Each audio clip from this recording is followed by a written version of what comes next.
to talk about the 5 things that you can do for your small business to level up in 2025. So sit back, relax, grab a pen and paper.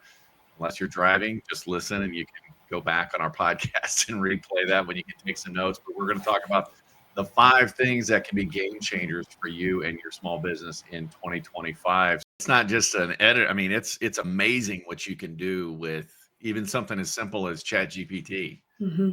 Yeah. There's so many artificial intelligence programs out there, things to, like, for us, for this video, right? Afterwards, a program that can break it down and create it into shorter videos, reels and things like that. Being able to take a transcript from our video. Remember, like, back in the day, people had to hire someone to do show notes for their podcast. And now it can just be done automatically. I'm not even here right now. This is a digital image based on. No, I'm kidding. It's not that good yet. Close. Yeah, anyway. It's close. You did your voice yesterday, right? You had it replicate your voice yesterday. I started to, and then there's still some work to be done on that. But no, I'm amazed at the growth that has happened with AI and the evolution of AI. As far as just since it first came out with the first version. In the last, I think I started using it less than a year ago, and it's crazy. And I believe it's a game changer for small businesses because it literally levels the playing field for small businesses to compete with, larger audiences, things like that. You can come up with social media plans for your small business. I mean, there's all kinds of things you can do if you just interact with it. And I think so many people are going to not adopt it, and I'm not saying boomers or anything like that, but it's one of those things that people are intimidated by it. I was intimidated by it. I have flashbacks to my youth and as Gen X of the Terminator, right? The T-1000 coming after me, or maybe it was the T-3000. I don't know.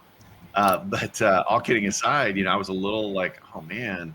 Yeah. But like it or not, it's here to stay. And it's not going anywhere. So you've got to be an early adopter. Or at this point, just to again stay competitive and things like that. But I think once people get into it, it's amazing what it can do for you. It can give you like analysis on your sales, analysis on your marketing strategy and things like analysis. But take a lot of that manual workload and really just turn it into like nothing. I mean, it's amazing what it can do. So I used it 2 days ago, and it's something that I just implemented on 4 little power calls I just did with some of my teammates. I used it the other day. I said, I want to create an activity tracker, and here's the behavior I want to create, right? And motivate people.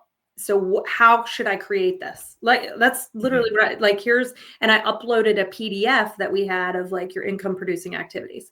It analyzed the PDF and told me step by step how to go into Google Sheets and create this tracker. And I just presented it to 4 people, and they were like, Wendy, this is a game changer. Literally within 2 minutes, it had it done. Yeah. And I mean, I was just blown away, which, my daughter's in graphic design and marketing and things like that. And I keep pushing her, you need to get involved in AI, and her school's teaching very little about it. So if you've got a college student that's, that's in marketing or graphic design or something like that, make sure you're plugging them into some side classes for AI, because it's here.